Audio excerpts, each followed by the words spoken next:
안녕하십니까. 예, 반갑습니다.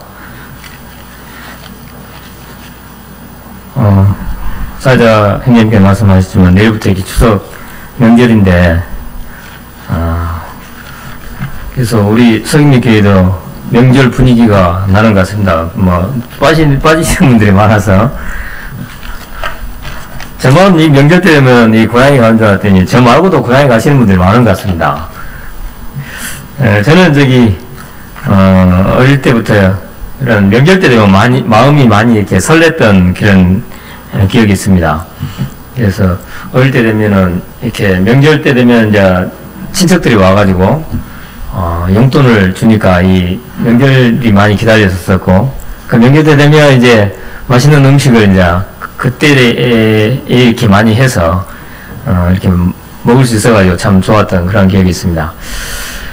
제가 고등학교를 졸업하고 고향 전라남도 해남에서 이제 부산으로 이제 이렇게 객지 생활 나왔습니다.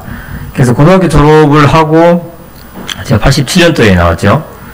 그래서 군대 가기 전까지 제가 2년 6개월 그 기간이 저한테 주어졌습니다. 그래서 그 기간 동안 제가 이 부산에 87년도 그때니까 부산에 그 신발 공장이 엄청 잘 됐습니다. 그래서 제가 그 신발 공장을 2년 3개월 이제 다니면서 이렇게 명절을 맞이한 그런 기억이 있습니다. 그때 되면 이 학생 시절에 이렇게 구원받고 그래서 우리가 참 모임이 바로 그때 또 생겨났고, 그래서 마음이 뜨거웠었고, 또 성도 교제가 아주 좀 남달랐던 그런 시골 분위기였습니다. 그래서 다들 정이 든 상태에서 이제 객지 생활, 각자 이제 먹고 살기 위해서 이제 흩어져야 되는 그런 상황이 돼가지고, 이제 저는 부산으로 오고, 또 다른 형제자매들은 저 위쪽 지방으로 또 광주로 이렇게 다들 흩어졌습니다. 그래서 명절이 되니까 떨어져서 이렇게 살다 보니 그 형제자매들이 너무 보고 싶어가지고, 명절 전날, 오늘 같은 밤이 되면 내일 이제 그 회사에서 버스를 같이 출발하는데, 저녁 잠이 이렇게 잠을 설칠 정도로 그래서 설렜던 그런 기억이 있습니다. 혹시나 또 잠을 너무 깊이 들어가지고 내가 못 일어나가지고 못 가는 건 아닌가 그런 생각도 하면서 마음이 많이 설렜던 그런 기억이 있습니다.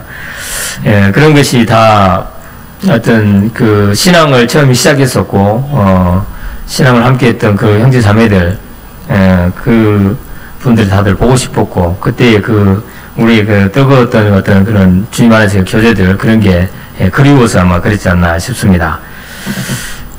그래서 제가 뜨거웠던 그 시절, 구원받고 나서 바로 이렇게 우리가 감사할 수 있었고, 그것에 붙들릴 수 있었던 그런 것이, 구원받을 때 우리가 확실한 구원을 받았고, 하나님께서 우리에게 주신 복이 너무 컸기 때문에 제가 그걸 놓치지 않으려고 또 하나님께서 저를 붙잡고 놓치지 않았다는 그런 생각을 해봅니다. 그래서 그 이후로 이렇게 지금 보면, 제 주위에 그때 이제 구원받았다 했었고, 모임 생활을 같이 했었는데, 지금은 이렇게 모임을 떠난 그러한 분들이 꽤 있습니다. 그래서 그런 분들을 생각하면 좀 많이 안타까움이 있는데, 하지만 주님께서는 이렇게 저를 많이 은혜를 베푸셔서 지금까지 이렇게 붙으시고, 또 저로 하여금 계속 이렇게 모임에 남아 있을 수 있도록 이렇게 도우셨습니다. 그래서 저를 지금까지 이렇게 했던 그 원천은 어딨냐? 이 하나님께서 나에게 거듭남의 경험을 하게 했던 그 경험을 내가 잊을 수 없기 때문에, 그 하나님께서 주신 그 축복을 잊을 수 없기 때문에 제가 그걸 떠날 수 없는 그런 것을 이렇게 고백을 할 수 있습니다. 그래서 오늘 이 시간에는 거듭남으로 인해서 우리에게 온 그 축복이 무엇이길래 나를 붙들고 있고 여러분들 붙들고 있는가, 그런 걸 한번 함께 살펴보는 시간을 갖도록 하겠습니다. 자, 먼저 우리가 거듭날 때 일어나는 이 과정이 있습니다. 복음을 전하면 이렇게 믿지 않는 분들이 이 하나님의 자녀가 되는 과정이 있는데, 순서가 이렇습니다. 첫 번째는 그분에게 하나님의 말씀을 전할 때 자기의 죄와 그 죄에 대한 그 심각성을 이렇게 깨닫게 됩니다. 그래서 이런 것은 이렇게 하나님의 성령께서 깨닫게 하시는 것입니다. 내가 이걸 깨달을까, 내가 머리가 좋아서 깨달은 게 아니고 하나님 은혜가 함께 해야지만이 그 사람이 이 사실을 깨달고 받을 준비가 된다고 하는 것입니다. 그래서 그 다음에는 그가 그런 심각성을 깨닫고 나면 그럼 그 죄를 어떻게 해결해야 될 것인가 이렇게 고민하지 않겠습니까? 그래서 자기의 죄를 이제 하나님 앞에서 이제 회개하는 그러한 상황에 다다르게 됩니다.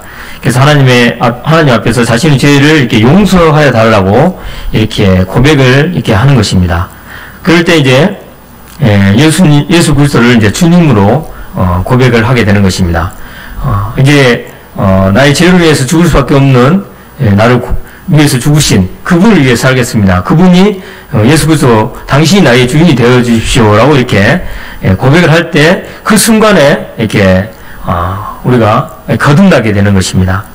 그때 하나님께서는 우리에게 이렇게 영생을 선물로 이렇게 주시는 것입니다.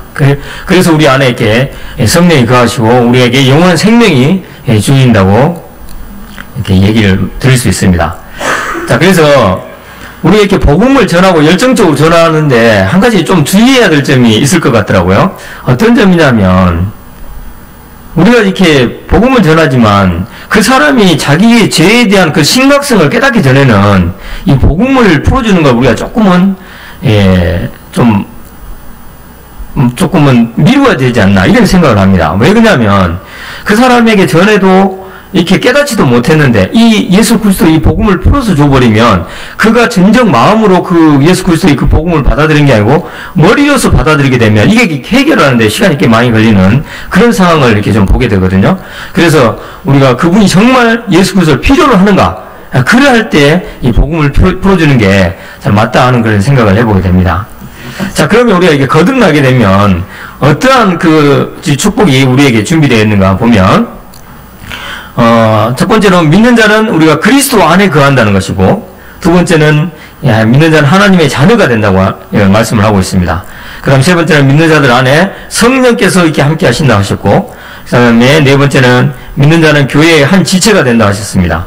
다섯 번째는 믿는 자는 하나님의 후사가 된다 하셨고, 여섯 번째는 믿는 자는 성도가 되는 것을 이렇게 준비하셨다 했습니다. 그 다음에 일곱 번째는 믿는 자는 하나님의 성품에 참여하는 자가 되는 것이고, 여덟 번째는 믿는 자는 하나님의 특별한 보호하심을 받게 된다고 하는 것을 성경에서 말씀하고 있습니다. 그래서 여러 가지, 이 8가지로 제가 일단 준비를 했는데, 이보다 더 여러 가지 살펴보면 또 있겠죠. 그래서 8가지만 제가 이렇게 하나님께서 준비하신 그 축복에 대해서 살펴보는 시간을 갖도록 하겠습니다. 자, 첫 번째는 믿는 자는 그리스도 안에 있다고 하는 것입니다. 그리스도 안에. 우리가 그리스도 안에 있다고 하는 것을 이렇게 어떻게 생각을 할까 해봤는데, 우리가 그리스도 안에 있기 전에 어디 있었는지 아십니까? 우리가 그리스도 안에 있기 전에 우리가 사단 아래에 있었습니다. 사단. 우리가 사단에게 매여서 죄의 종노릇을 하고 있었던 것입니다. 그래서 우리는 죄를 위해서 살았고, 또 세상의 어떤 그 풍습을 따라서 우리가 살고 있었습니다. 그래서 우리는 그 사단의 그 뜻에 따라서 이렇게 행하는 그러한 죄인들이었다고 하는 것입니다. 그래서 그 사단, 오늘날 이 불순종의 아들들 가운데 역사는 그 사단 안에 우리가 거했었는데, 우리를 이제는 그리스도 안으로 우리 주님께서 이게 불러들이셨다는 것입니다. 그래서 우리는 이제 사단의 그런 권세 아래 있는 게 아니고 예수 그리스도 안에, 예수 그리스도와 그 권세 아래 우리가 거하게 됐다고 하는 것입니다. 그래서 이제 고린도후서 5장 17절에 보면 이제 우리를 새로운 피조물이라고 말씀하고 있고, 고린도서 1장 30절을 보면 너희는 하나님께로부터 나와서 그리스도 예수 안에 있고 예수는 하나님께로 나와서 우리에게 지혜와 의로움과 거룩함과 구속함이 되셨으니, 우리가 그리스도 예수 안에 있다고 얘기를 하고 계시고요. 그 다음에 고린도서 5장 17절을 보면 그런즉 누구든지 그리스도 안에 있으면 새로운 피조물이라 이전 건 지나가시 보라 새 것이 되었도다.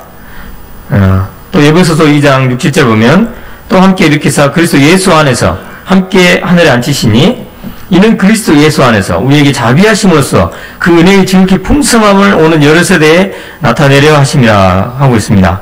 그래서 그리스도 예수 안이라는 것은 예수 그리스도께서 행하시고 고난 받으신 그 일로 인해서 구원이 베풀어진 우리의 죄의 문제가 해결된 그러한 그리스도 안이라는 것입니다. 이제는 사단 안이 아니고, 자, 그렇게 되면은 우리가 이제 주님께서 의로우신 그러한 분이셨던 것 같이 우리를 동일하게 이렇게 하나님께서 의롭게 또 보신다고 하십니다.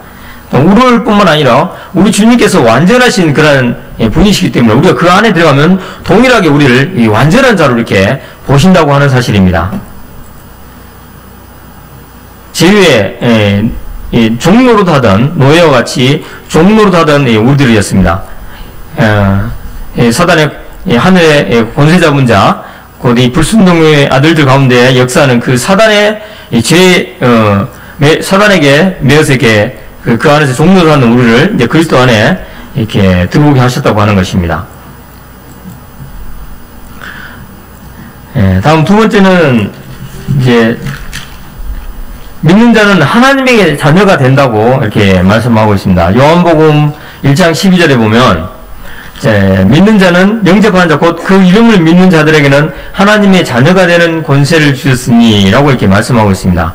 또한 갈라디아서 3장 26절에 보면 너희가 다 믿음으로 말미암아 그리스도 예수 안에서 하나님의 아들이 되었으니 우리가 하나님의 아들이 된 이러한 축복을 이렇게 가지고 있다고 하는 것입니다. 그래서 하나님의 아들이 되다 우리가 하나님의 가족이 됐다 그렇게 말씀을 하고 계십니다. 이게 가족은 어떻습니까? 영원한 것이 이제 영원하잖아요, 그죠? 자식이 말을 안 들으면 부모님 그러지 않습니까? 호적에서 파버린다 이러는데 호적에서 판들 그 자식이 자식이 아니겠습니까, 그죠? 그건 영원한 것이라고 하는 것입니다. 그래서 우리는 이제 영원한 하나님과의 그런 관계가 맺어진 그러한 자들이라고 이렇게 얘기를 하고 있습니다. 그렇죠. 우리가 하나님의 아들이라고 했을 때 굉장한 어떤 그 위치에 우리가 있는 것입니다. 예를 들자면 그렇죠. 우리 사람들이 어떤 좀 높은 사람하고 관계되면 어떻게든 좀 엮어보려고 하는 거 있지 않습니까? 여기 보시면 이게 뭐냐면 그 범죄의 전쟁 보면 그렇습니다. 이 사람이 자기가 좀 어떤 높은 사람과 연관되어 있다. 나를 가볍게 보지 마라. 이렇게 얘기를 하면서 내가 말이야 너그 서장하고 어제 밥도 먹고 어제 그래 다 했어 이렇게 하는 겁니다. 그래 내가 그만큼 내가 이만큼 이런 사람이 하는 것을 이렇게 과시하지 않습니까? 이 정도로 아무것도 아닌 걸 가지고 이렇게 과시하는데 우리는 하나님의 자녀가 되는 하나님의 아들이라고 하는 이 비교도 할 수 없는 그런 위치에 있다는 것입니다. 이 부분 보면 이 사람이 공을 꽤 잘 찹니다. 이 슛돌이 출신 그 이강인이라고 최근에 언제 그때 축구 대회를 했는데 이 친구 아주 공을 잘 찹니다. 세계적인 스타가 됐는데 이 어릴 때에 TV 프로에 어릴 때부터 나와가지고 공을 지금까지 잘 차는 겁니다. 근데 이 꼬맹이가 제가 다니던 지역에 있잖아요. 그러니까 그 지역에 얘 할머니 집이 있는 거예요. 그러니까 우리 친구들이 그런 거예요. 연락이 온 거예요. 우리 후배의 아들이다 이거죠. 그러면서 막 엮이는 겁니다. 그래갖고 그 지역 신문에 나오고 이랬어요. 이강인 선수가 우리 성전 지역의 아들이다 이러면서 그냥 뭐든지 좀 엮어가지고 뭔가를 좀 우리가 이런 사람이 하는 것을 나타내려고 하는 그런 걸 이렇게 봅니다. 하지만 우리는 하나님의 자녀라고 하는 사실, 우리는 정말 위대하시고 창조주이신 그 하나님의 그러한 자녀라고 하는 것을 우리가 가장 축복으로 생각을 해야 될 것 같습니다. 세 번째는 어떤 축복이 있냐면 믿는 자들 안에 성령께서 거하신다고 말씀을 하고 있습니다. 고린도 전서 6장 19절에 보면 너희 몸은 너희가 하나님께로부터 받은 바 너희 가운데 계신 성령의 저희인 줄 알지 못하느냐. 너희는 너희 자신의 것이 아니니라. 요한일서 4장 13절에 보면 그의 성령을 우리에게 주심으로 우리가 그 안에 거하고 그가 우리 안에 거하신 줄을 아느냐. 이렇게 얘기를 하고 있습니다. 그래서 성령이 하나님의 영이 우리 안에 거하신다고 하는 것입니다. 하나님의 영이 우리 안에 거하신다. 이걸 좀 우리가 생각을 해보면 우리가 주위 사람들과 똑같이 이렇게 생활하는 것 같고 똑같은 사람 같지만 우리 안에는 이게 성령이 있다는 것, 성령, 하나님의 영. 여기 보면은 이 성령이 계시는가 하면 귀신이 또 들린 사람들 있잖아요. 귀신 들린 사람들이 있습니다. 이렇게 무당이나 이런 사람들은 귀신이 사람 속에 강제로 들어가는 것입니다. 주위에 그런 사람들을 이게 얘기를 들어보면 신내림을 받는다고 얘기를 하더라고요. 그러면 이 귀신은 사람에게 들어가기 위해서 굉장히 그 사람을 괴롭힌답니다. 그래가지고 결국은 항복하고 신내림을 자기 몸속에 자기를 받아들이도록, 그러니까 귀신 자신을 그 몸속에 받아들이도록 이렇게 굴복시킨다 하더라고요. 그리고 나면 그 귀신에 대해서 계속적으로 이렇게 시달림을 당하는 그러한 것이 이 무당이라는 얘기를 들었습니다. 그래서 이 귀신의 힘을 빌어서 점을 치고 그러지 않습니까? 구술을 하고 이랬습니다. 어떤 믿지 않는 사람들은 이런 귀신의 힘을 빌어서라도 뭔가를 일을 해결해 보려고 하는 어떤 그런 것을 보게 되는데, 이 사람도 그 TV 그 영화 같은 데 보면 이렇게 나오지 않습니까? 그래가지고 귀신의 힘을 빌어서 거대한 굉장한 힘을 발휘하고 그런 걸 봤습니다. 그렇지만 우리 안에 계신, 우리 안에 들어오신 성령님은 이렇게 강제적으로 들어오시는 분이 아니라는 것입니다. 그분은 우리에게 이렇게 이 모든 것을 준비하시고 우리로 하여금 이걸 받아들일 때에 그분이 우리 안에 들어오셔서 우리로 하여금 이 도움을 주시는, 우리를 괴롭히는 분이 아니시고 도움을 주시는 그러한 분이라고 하는 것입니다. 우리로 하여금 기도하게 하시고, 또 우리로 하여금 찬양하게 하시고, 우리로 하여금 또 예배하도록 하시고, 우리를 하나님께 나아가도록 하는 그러한 도움을 주시는, 우리를 하나님의 사람으로 살게 하면서 더 풍성한 그 하늘에 있는 것들을 이렇게 누리게 하는 그런 도움을 주시는 분이 곧 우리 안에 거하시는 성령이라고 하는 것입니다. 성령께서 우리 안에서 이런 것을 도움을 주십니다. 그거 아십니까? 우리 안에 계신 성령이 이런 얘기였습니다. 우리 안에 계신 성령께서 아까 무당들에게 귀신이 들어갔다 했잖아요. 그죠? 점을 치는 그 무당한테 우리가 가면 그 점괘가 안 나오는 거 아십니까? 점괘가 안 나온다는 겁니다. 왜 그러냐면 주님 당시에도 주님께서 이렇게 그 거리를 가시거나 어떤 귀신 들린 데에 갔을 때 귀신이 벌벌 떨면서 이렇게 나갔던 그런 이 말씀들을 봅니다. 그와 마찬가지로 귀신은 주님 자체를 굉장히 무서워합니다. 주님 심판자이시기 때문에. 그래서 우리 그리스도인들이 무당집에 간다. 가지 마세요. 혹시 또 전보로 가거나 그러면 좀 곤란한 상황이 되니까 가지 마시고, 그런 것을 경험하신 분들도 많이 있어요. 그래서 우리들이 이렇게 안에 계신 성령이 귀신보다 그 능력이 크신 분이기 때문에 귀신이 어찌 할지는 모른다는 것입니다. 그래서 점괘가 나오지 않는 거예요. 그래서 예전에 그런 일이 있었다잖아요. 하도 어떤 그 무당이 점을 치다가 점괘가 안 나오니까 그 무당이 자신이 그러더랍니다. 이 중에 혹시 예수쟁이 있느냐? 누가 있느냐? 그렇게 묻더랍니다. 그거 아니라니까 이제 그 주위에 구원받은 분이 한 분 있어가지고 그분이 있는 바람에 그 점괘가 안 나왔다는 그런 얘기를 제가 들은 적이 있어요. 그래서 우리 안에 계신 성령은 이 귀신보다도 위대하시고 큰 능력을 가지신 분이고 우리를 도우시는 분이다. 네 번째는 믿는 자는 교회의 한 지체가 된다고 하는 것입니다. 네, 고린도전서에 보면 우리가 유대인이나 헬라인이나 종이나 자유인이나 다 한 성령으로 세례를 받아 한 몸이 되었고 또 다 한 성령을 마시게 하셨느니라.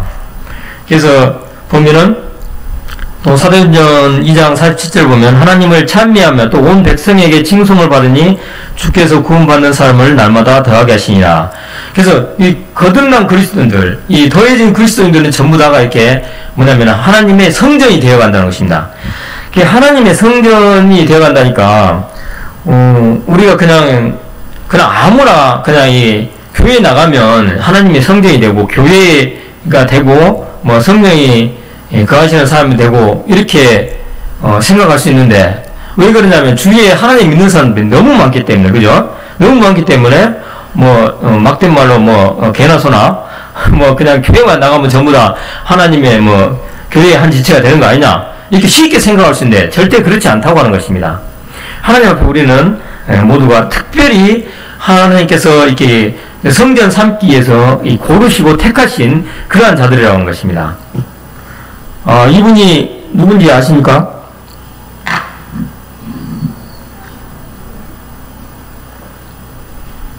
이분이 우리 한국 축구의 역사를 새로 두신 분이잖아요. 그죠? 히딩크, 감독인데, 이분이 그 당시에 이런 이 선수들을 선발을 했습니다. 축구 선수들을. 이렇게, 이 2002년 월드컵에 그 축구 선수는 누구나 다 이렇게 아무나 뛸 수 있는 그런 사람이 아니었습니다. 이 히딩크 감독에 의해서 선발된 사람만이 이 2002년 월드컵에 뛸 수가 있었습니다. 왜 이 히딩크 이 외국 감독을 선임을 했느냐면, 이 스포츠계에도 굉장히 많은 이 당파가 있답니다.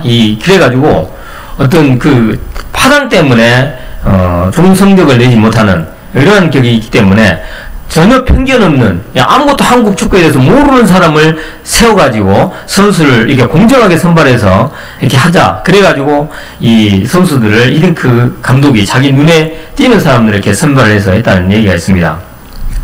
이처럼 이렇게, 우리 모두는, 아무나, 이 축구 선수들이 그냥 어디에서 그냥 축구만 한다고 해서, 자기 혼자 나름대로 잘한다고 해서, 뽑히지 않는 것처럼, 우리가 교회 다니는, 주위에 다니는 사람들, 전도사님, 목사님, 권사님, 있지 않습니까? 그 다음에 집사님, 열심으로 교회에 헌신하시는 분, 또, 그런 분들이 이렇게 많이 있는데, 그런 분들이라고 해서, 교회에 그렇게 다닌다고 해서, 그분들이 다 이렇게 교회의 한 지체가 되냐? 그렇지 않다고 합니다. 꼭 그렇지는 않다는 것입니다. 거듭남 경험이 없는 사람은, 거듭남의 이러한 체험을 하지 못한 사람은, 교회의 이 지체가 절대 될 수 없다고 하는 것을, 말씀을 드리고 있습니다. 그래서 아무나, 교회의 지체가 되는 게 아니라고 하는 것입니다. 그 다음에 다섯 번째는, 이 믿는 자는 하나님의 후사가 됩니다. 하나님의 후사. 후사라면 다른 게 아니고 하나님의 나라를 유업으로 받는다라고 하는 것입니다. 그래서 로마서 8장 17절에 보면 자녀이면 또한 상속자 곧 하나님의 상속자요 그리스도와 함께한 상속자니 우리가 그와 함께 영광을 받기 위하여 고난도 함께 받아야 할 것이니라 라고 얘기하고 있습니다. 그래서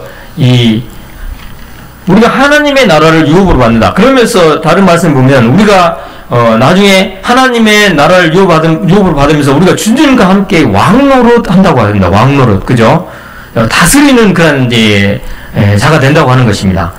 지금은 우리가 그게 상상이 지금 안 되지만, 우리의 신분이 그만큼 그리스도 안에 들어옴으로 인해서 굉장한 다스리는 자, 곧 왕과 같은 그런, 지위까지 우리가 올라간다고 하는 것입니다. 그래서 우리가 주님 나라에 나중에 가게 되면, 우리에게 주어진 그 나라를 다스리는 그러한 위치에 된다고 하는 것을 우리가 하나님 나라를 유업으로 받았기 때문에 그런 다스리는 그런 위치까지 우리가 된다는 것을 볼 수가 있습니다. 그래서 이러한 축복을 우리가 왕 같은 그런 축복을 우리가 받았다고 하는 것입니다. 그 다음에 여섯 번째는 믿는 자는 성도가 된다고 합니다. 성도.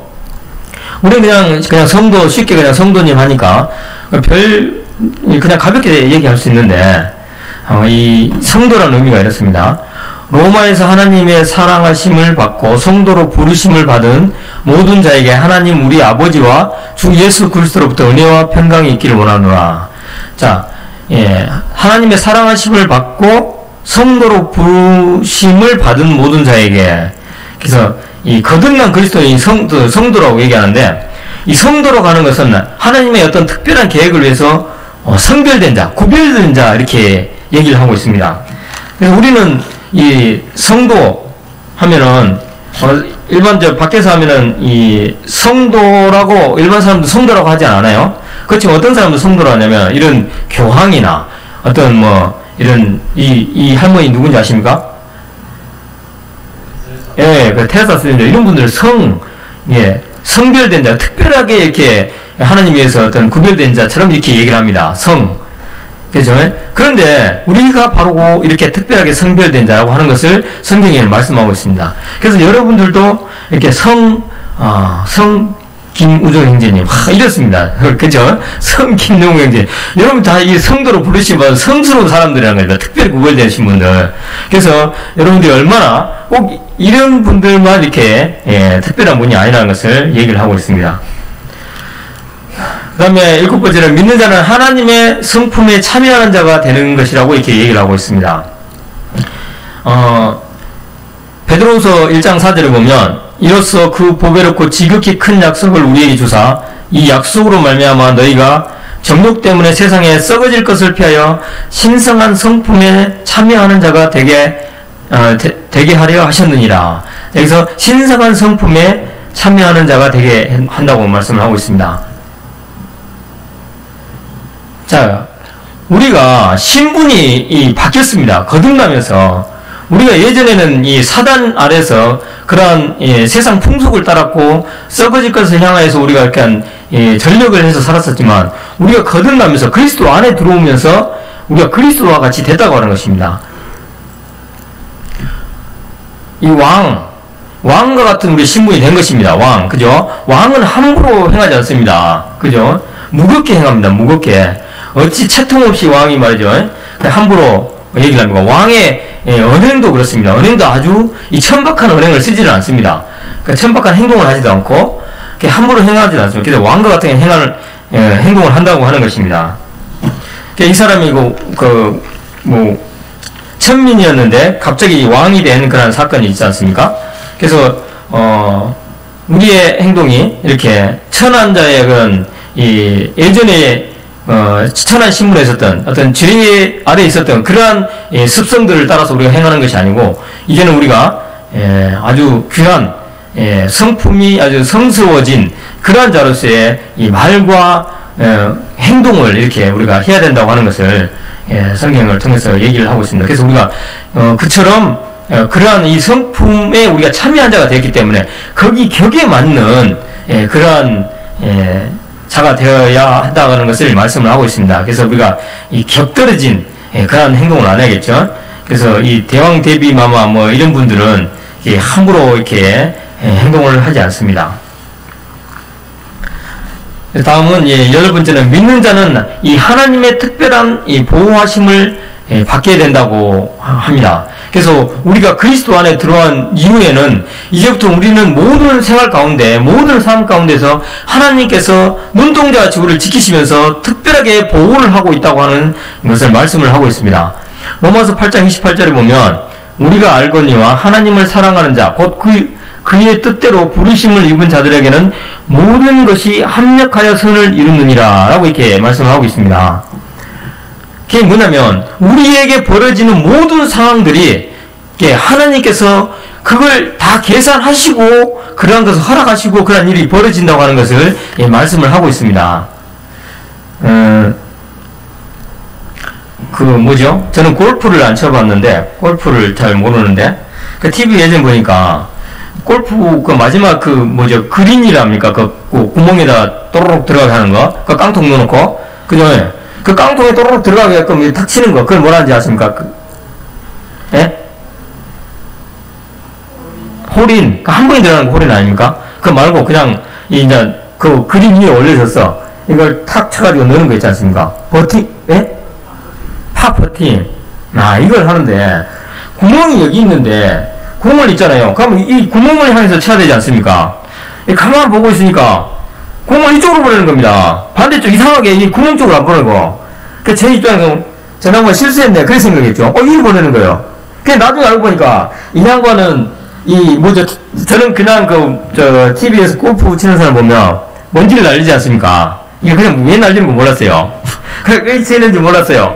보니까 이게 잔디의 결과 경사를 이 사람이 이미 그 경험이 많기 때문에 알고 있는 것 같더라고. 그래서 이리 보내야지만 이 결을 타고 얘가 이리 들어온다는 걸 알고 이쪽으로 치는 겁니다. 그리고 공 진짜 이 돌아가요. 똑 들어가는 거 봤어요. 굉장히 신기하더라고요. 이처럼 우리는 보기에 왜 하나님께 이 상황을 지금 나에게 주시는 거지?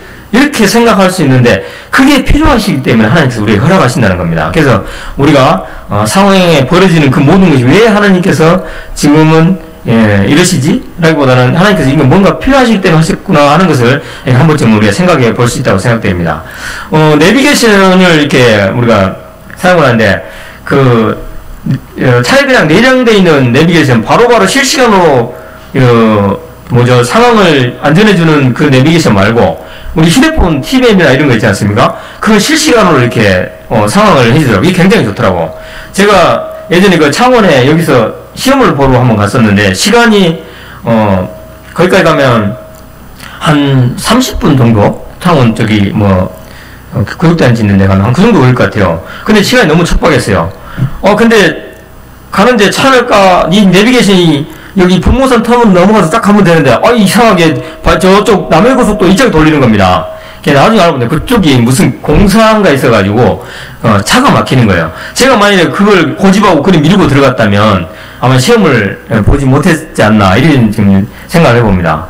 그처럼 우리가 알지 못하는 나의 모든 것을 상황을 아시는 그 주님께서 나는 이해하지 못하지만 우리가 하여금 최선을 위해서 이렇게 모든 상황들을 준비하시고 인도하시고 계시다고 하는 것을 생각해 볼 때 정말 하나님의 그런 특별한 보호하심을 받는 그러한 축복을 우리가 받은 자들이다 하는 것을 생각해 볼 수 있습니다. 그래서 우리가 거듭남을 통해서 이렇게 놀라운 축복들을 하나님께서 준비하셨고 오늘날도 이렇게 함께하고 계신다는 것 같습니다. 그래서 우리들의 이런 이 거듭난 사람들은 이제 예수 그리스도로 말미암아서 구원에 대해서 항상 하나님께 감사의 예배를 드리기를 우리가 그치지 않아야 되는 게 마땅하다고 말씀을 드리고 싶고요.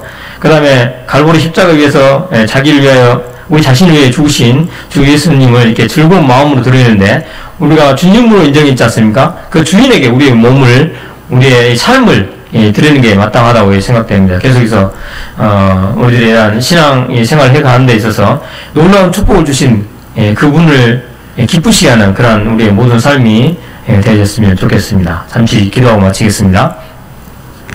아버지 하나님 감사합니다. 저희들을 세상 가운데서 이렇게 모으시고 하나님의 놀라운 축복 안에 거하게 하시니 감사를 드립니다. 아버지 하나님 저희를 참으로 이렇게 자격 없는 자를 이렇게 부르셔서 하나님 영광을 위해서 모든 것을 저희 삶을 위해서 또 준비하신 그 하나님을 생각할 때 감사를 드립니다. 우리 삶이 계속해서 하나님께 순종하며 드려지는, 그러므로 하나님께 쓰시기에 준비된 그러한 삶이 될 수 있도록 계속해서 저희 삶을 도와주시고 인도해 주시고 부탁을 드립니다. 감사를 드려 모두 예수 그리스도의 이름으로 기도드리옵나이다. 아멘. 감사합니다.